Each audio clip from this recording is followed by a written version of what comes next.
the Robert Glasper collaboration. When or how did you first meet him?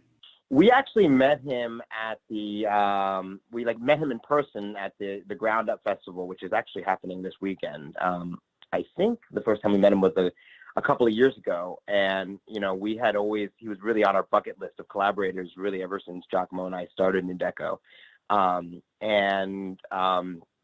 You know, one thing that we were really interested in addition to just collaborating and orchestrating some of his existing catalog was commissioning him to write his first orchestral piece. I mean, his music, it like really lends itself to that. So we met him, we kind of just let him know who we were and what we do and the kind of artists that we collaborated with, which is, you know, a lot of them are his friends and collaborators, and got his attention and just kind of pitched him on the spot, and then eventually ended up talking to his manager and sealing the deal.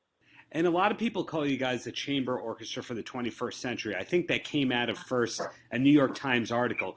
Do you like that tag?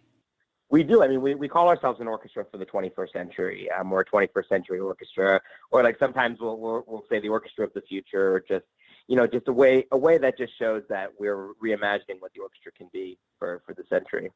Well, what was exactly your journey from being a person who writes, or should I say composes music, to being this kind of leader of a scene, this leader of your own group or your own destiny, rather than being the traditional, I'm a singer-songwriter, I make albums, I tour behind the albums? Well, you know, it's actually, it's a long story, but both Giacomo and I were instrumentalists. Both of us went to Juilliard. I was a trumpet player, and Giacomo was a tuba player. And we ended up actually meeting, auditioning for the Singapore Symphony. So we both were in that orchestra all the way over in Asia, and you know, would always have these conversations about the future of music and where music was going. And it was really at a time when orchestras, you know, it was coming to light that orchestras were, you know, even big orchestras were having financial problems, and you know, we just would ask ourselves, you know, what's the future of this business? And eventually, I ended up moving to Miami to join the New World Symphony as a trumpet player. Giacomo ended up going back to school for conducting. I ended up actually going back to school for writing and producing. I just had this kind of epiphany that, you know, in the middle of my time in Miami, that, you know, I didn't necessarily want to be an orchestral trumpet player anymore. I went back to school for media writing and production, and kind of learned how to do film scoring, work in multiple genres of music, and in addition to like arranging and composing, etc. And eventually both of us started kind of working in this alternative career space in our field. And I started composing for orchestras and working with different kinds of artists and producers, and Giacomo became the music director of the Amarillo Symphony. And once we started building up our careers, we just realized that we really wanted to start our own group in Miami, which didn't have a professional and doesn't have a professional orchestra besides us. So the scene was really right to create something, and you know, we came up with this concept of a multi-genre orchestra, which really started in the beginning as a chamber ensemble that just did all different genres of music. So like it was really just a group of classical musicians that, you know, would sometimes play Daft Punk and Radiohead, and eventually over time that shifted into more of a hybrid model. So now our orchestra is really composed of like half classical and some, like all the instruments that you would find in the traditional symphony orchestra, combined with like contemporary players, session touring players that, you know, like electric guitar, electric bass drums, synthesizers, etc. So we're really this hybrid ensemble that's like extremely flexible, where we can play any music from the 20th and 21st century, Stravinsky, Gershwin, etc., all the way to Queen and Daft Punk, and collaborate with Robert Glasper. That's kind of the short, long answer. When you mentioned going to a school like Juilliard or Berkeley, there's always going to be a lot of people who make it out of the school that become prominent pop figures, even though they didn't study pop per se. Did you go to school, you personally, with anybody who we would know as household names? Oh, yeah, definitely. I'm trying to think in the music space. I mean, I was at Interlochen with Josh Groban at Juilliard. Like, you know, I'm not sure you'll know the names, but like some big opera singers, like pop acts, not really, but like, you know, I was like, another example was I was in brass quintet with a guy named CJ Camarera, who's now in this group Y Music, and they play with Paul Simon, and you know, they're not really, I would say, household names, but you know, just doing very prominent things in the music industry. The end of 2019, you had an interesting collaboration with Bad Bunny on stage at the Latin Grammys. Was that everything Yes. you'd hoped it'd be and more? It was a really incredible experience. It was the first time I got to work on a show of that scope, with like that size audience, uh, millions of people watching and getting to be a part of a production, that I was, in the center of the stage with that many people working on it. It was a really amazing experience. I loved working with Bad Bunny and like loved working with the whole team at the Latin Grammys. And it was a tremendous amount of fun going out to Las Vegas. And it was a very big undertaking to put the orchestra out there and arrange the music and make changes at the last minute. But it was a very, very fun and meaningful experience. And around the time of that, you put out the self-titled debut album of the group. How long had that been in the works for? 2 years almost, about 18 months. We recorded it in the summer of 2018. Um, we we did a big crowdfunding on Indiegogo for it and raised about $75,000 to do the album.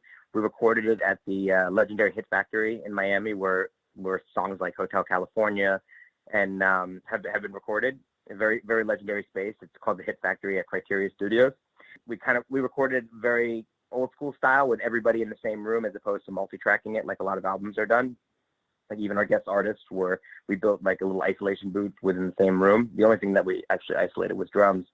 And then it took us about 18 months between the editing and mixing and mastering, and finally got to put it out in November of 2019. And having finished that, do you already have visions or plans to do another album in the near future? Yes, I can't disclose what's coming out soon quite now, but we're planning right now over the next few months to release a series of live EPs from our concerts. We also have a couple of like collaborative albums that are in the works, but in terms of just a Nu Deco album with our repertoire, we're probably going to have that on hold for just a little bit and focus on some live stuff and collaborative albums at this point. Well, I put you guys in a class of rarefied air in music, the kind of people who you are yourselves a draw, yet you're sought after collaborators. People like the Roots, you mentioned before Ground Up, and I know Ground Up is the product of Snarky Puppy. Snarky, yes. It's actually like I'm so happy to hear you say that, because when we were just out in LA for the real Grammys, just at the event, and when we were meeting with different agencies and whatnot, one thing that they really grabbed on when I said we're like the Roots but an orchestra. We're a band that just happens to have orchestral instruments attached to it, and we're kind of all inclusive. So when a lot of these guest artists come to collaborate with us, generally what happens with a lot of other orchestras is they'll have to bring a whole band and whole rhythm section. It's kind of for us, we're the band, and we're like our rhythm section is part of us. So it's like generally these artists will come just by themselves and perform with us, just as if they were to perform with the Roots or Snarky Puppy.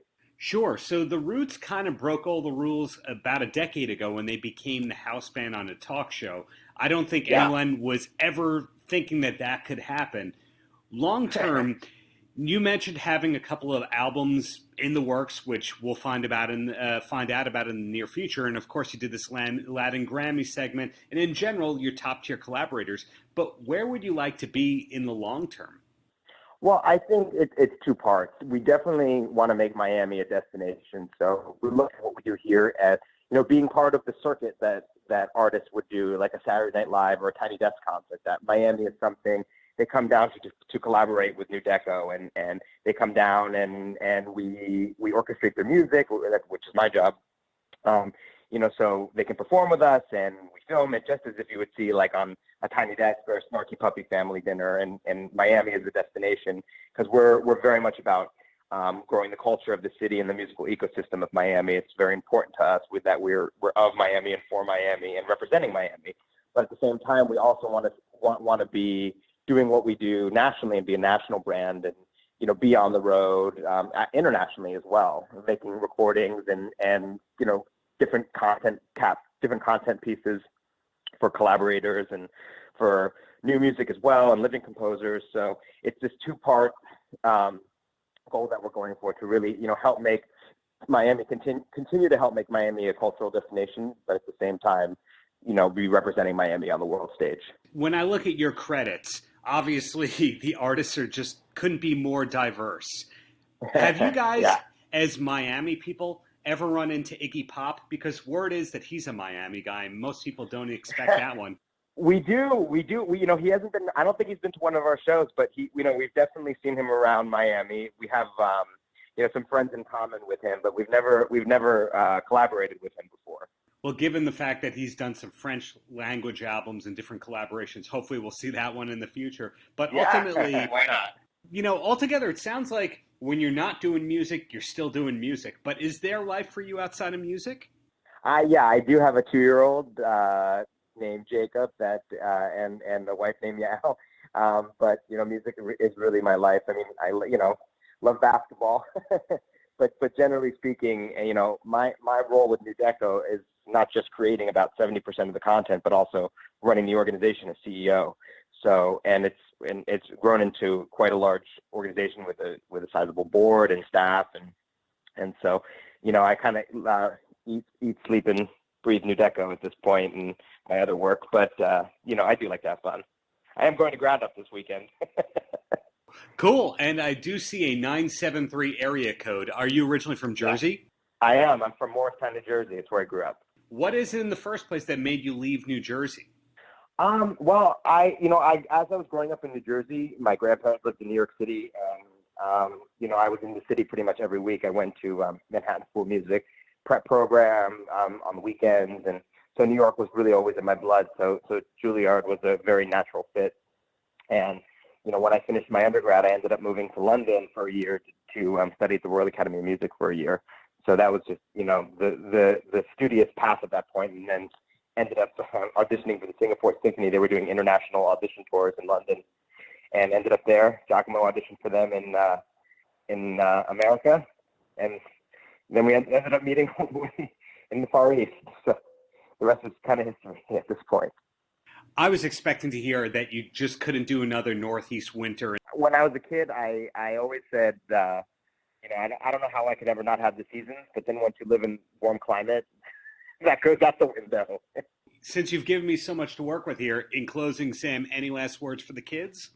For the kids, I would say, never lose sight and never stop going after your dream. I mean, I'm very lucky. I get to speak to the New World Symphony Fellows quite a bit, and it's what I always tell them is that, I made a very late career change, but it ended up, expressing all different kinds of music was something I always knew in my heart I wanted to do. And I just, even though I had been on this path as a trumpet player for 20 years, I ended up making a big shift as did Giacomo. And we ended up achieving our dreams, even though it was a late switch. So I would say never give up, ever. That'd be my message to the kids.